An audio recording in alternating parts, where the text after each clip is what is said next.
Marcus Aurelius is one of the most famous and eminent Stoics. The British historian Edward Gibbon held that he was the last of the five good emperors who oversaw a time of prosperity in Rome before its downfall. The historian Herodian said the following about him. Alone of the emperors, he gave proof of his learning not by mere words or knowledge of philosophical doctrines, but by his blameless character and temperate way of life. Born in 121 AD, Marcus Aurelius was adopted by the Emperor Antonius Pius. Pius was known for his competence and virtue. Indeed, Marcus Aurelius describes him as follows.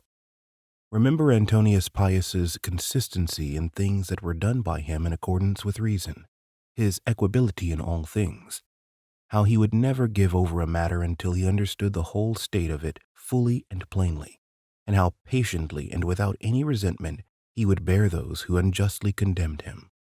Marcus was known as a precocious and serious youth. He devoted himself to his studies and training. Marcus Aurelius learned philosophy from his tutors. It was his teacher Junius Rusticus who shared Epictetus's discourses with him. We find paraphrases of Epictetus in Marcus Aurelius's Meditations. Like many today, Marcus Aurelius practiced his philosophy by memorizing and reminding himself of Stoic maxims. Incredibly, Marcus Aurelius's writing was not meant for public consumption. His meditations are essentially reminders that he wrote to himself to live well. Marcus Aurelius may have lived a satisfying and meaningful life, but he did not lead an easy one. He was marked for the role of emperor when he was 17. By all accounts, he did not fit the standard mold of the emperor. He would have preferred to be a philosopher, but his role was to be greater. Despite wishing things were otherwise, Marcus fully devoted himself to running the empire well. The same cannot be said for every Roman emperor. His reign was prosperous. He maintained a reputation of a fair, generous, and competent emperor. Yet his rule was also full of one disaster after another. Whether it was Germanic peoples invading Rome, uprisings from rebellious generals, or widespread plague, Marcus's life offered no respite. The historian Cassius wrote, "He didn't have the luck which he deserved, but was confronted throughout his reign by a multitude of disasters. That is why I admire him more than any other, for it was amidst these extraordinary and unparalleled difficulties that he was able to survive and to save the empire." Such a life no doubt benefited from the solace of Stoic philosophy. This is evident in his Meditations. The ancient Stoics saw humans as fundamentally rational and social creatures. With the rational part comes the demand to pursue the truth. It is false beliefs that cause suffering and poor decisions.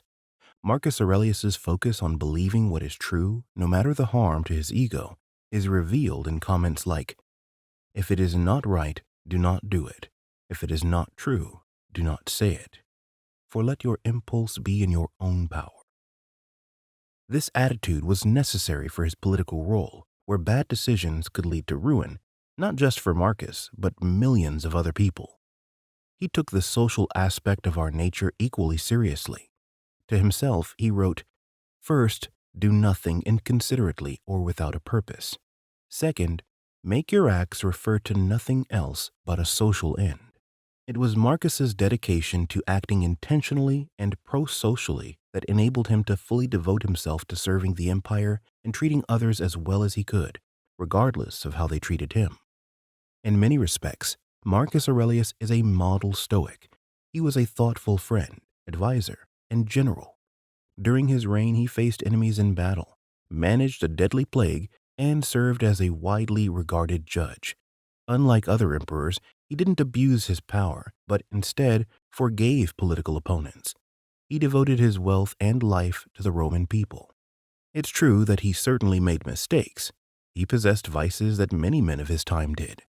But he exemplified virtues of courage, justice, moderation, and wisdom as far as imperfect beings like us can. With his writings, we're given insight into Stoic philosophy and how one man used it to live well.